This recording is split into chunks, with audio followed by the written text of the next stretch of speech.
Información inmediata. La audiencia de juzgamiento por el asesinato de Fernando Villavicencio se suspendió por pedido de las defensas de los 5 procesados. La diligencia se reinstalará el viernes 12 de julio. Esta es la entrevista de Fausto Yepes. Hoy con... Estamos ya en contacto en este momento con Verónica Zarauz, viuda de Fernando Villavicencio, para hablar sobre esta audiencia, los avances en este proceso que ha recibido también gran despliegue de cobertura, principalmente por todo lo que engloba. Pero hay respuestas, o al menos satisface el avance de las investigaciones, y de este caso vamos a preguntarle este momento a Verónica. Gracias por estar con nosotros, bienvenida. Buenas noches, Fausto, qué gusto, gracias por el espacio. Quiero aprovechar el espacio también para solidarizarme con el padre de la teniente asesinada en el cuartel de los militares. Estos hechos no pueden seguir siguiendo en este país. Yo también exijo por parte de nosotros justicia. Todos debemos tener un mínimo de respeto ante nuestros muertos. Con esto ya empiezo lo que tú me preguntas, la audiencia de juzgamiento de los supuestos autores materiales del crimen de Fernando Villavicencio no ha sido lo que nosotros esperábamos. De hecho, Fiscalía ha hecho un trabajo muy negligente en el tema investigativo, y la policía también no ha sido diligente en las investigaciones. Solamente se ha quedado en estas 5 personas que fueron sacadas de otra investigación y vinculadas un mes después del asesinato de Fernando. Entonces, todo este tufo a impunidad que nos está dejando esta investigación no está acorde a la memoria de Fernando. Yo esperaba muchísimo más de Fiscalía, y me ha demostrado que no ha tenido esta reciprocidad que Fernando siempre tuvo, incluso con la titular de la Fiscalía. Fernando siempre, incluso sacó muchas veces la cara por ella, y ella no ha sido recíproca en el trabajo que han hecho. Reclama, por ejemplo, también la no vinculación de alias Chino Honda, que es una de las personas que habían contratado el servicio de Internet para la cárcel. Todo esto que entendemos fue parte de toda la trama previa, toda la preparación para dar con el asesinato de Fernando. Sí, este señor alias Chino Honda es quien, según el testimonio del testigo protegido, mantuvo una videollamada con el señor Carlos Angulo y este señor Aguas, donde planificaban el asesinato de Fernando.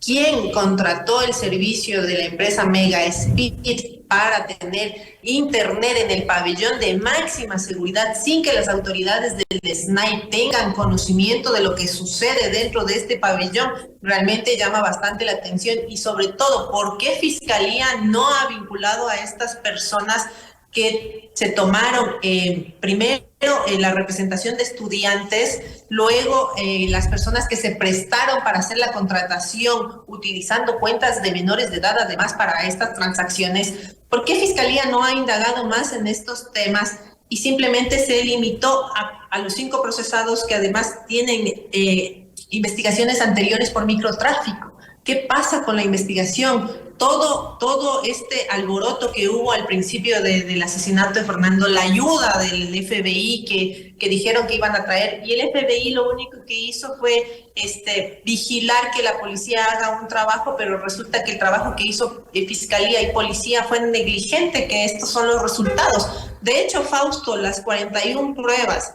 que presenta Fiscalía, el tribunal las desestima y solo admite 18 pruebas. Uh-huh.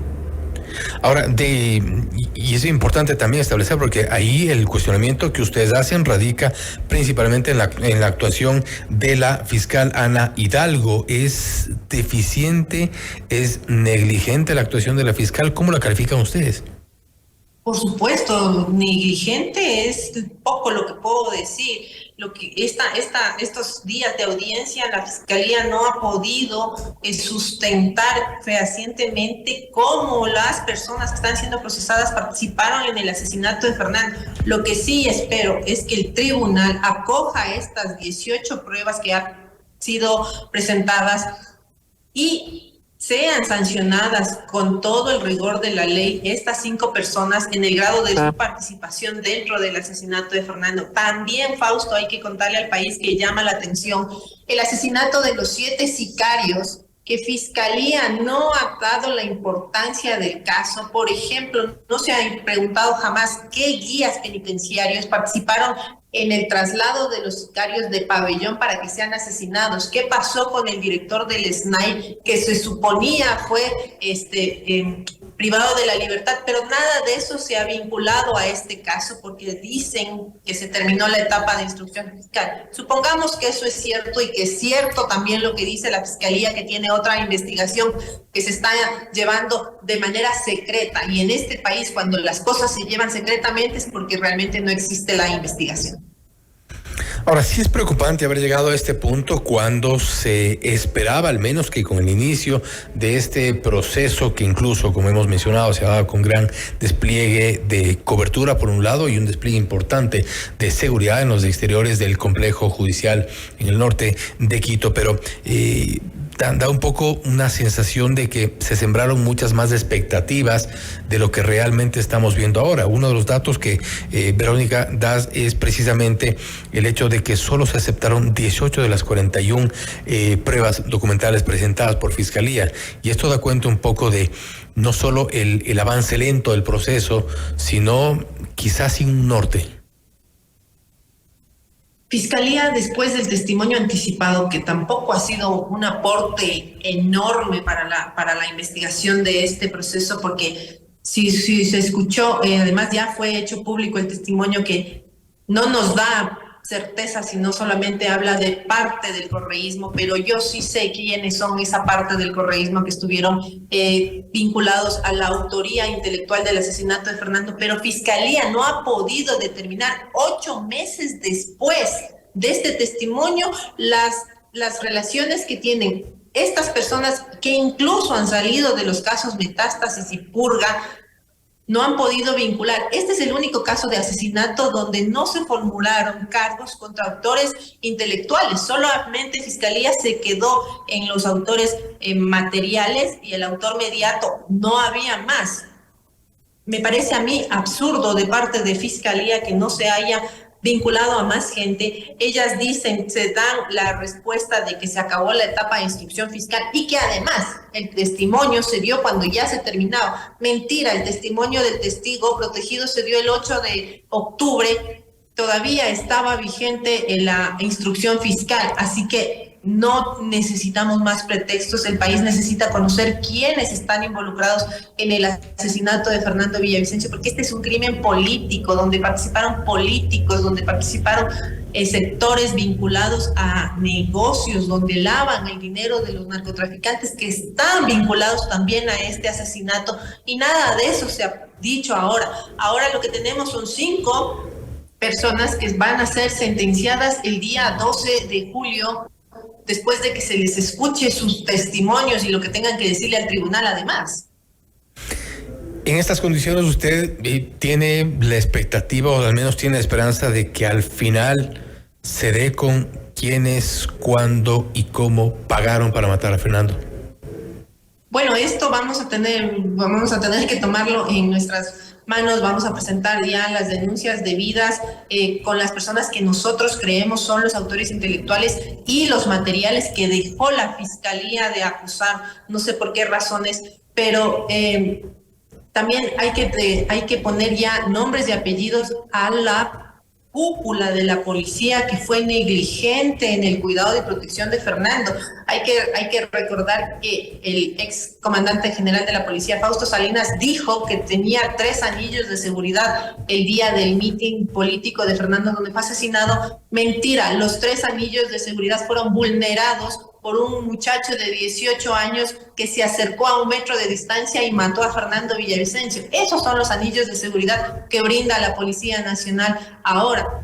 Y el actual comandante de la policía, César Zapata, que en aquel entonces era jefe de operaciones y él tenía conocimiento absoluto de todas las amenazas y todas las vulneraciones que tenía la cápsula de seguridad de Fernando, y no hizo nada por darle más seguridad, ni contestó los pedidos que hiciera en aquel entonces su jefe de seguridad, el capitán Ceballos.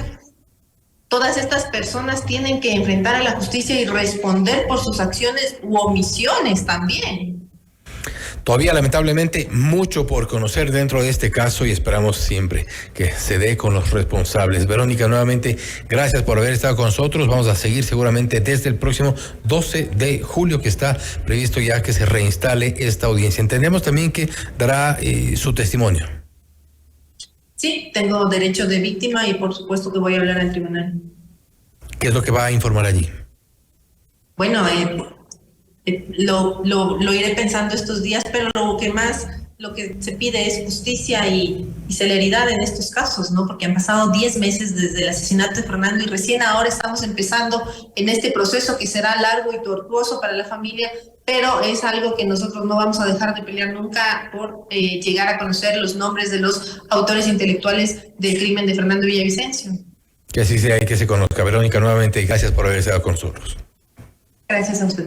Ha sido Verónica Zarauz, viuda de Fernando Villavicencio, hablando sobre el caso Villavicencio. Nuevamente se suspendió la audiencia. Entre algunos de los elementos que cuestiona Verónica es que el tribunal únicamente aceptó 18 de las 41 pruebas documentales presentadas por parte de Fiscalía. Reclama una deficiencia por parte de la investigación por parte de Fiscalía. Está a cargo de la fiscal Ana Hidalgo. No obstante, ha dicho que dará también su testimonio en calidad de víctima dentro de este caso, donde se busca saber quién, cómo y cuándo se financió la muerte de Villavicencio, el asesinato del ex candidato a la presidencia.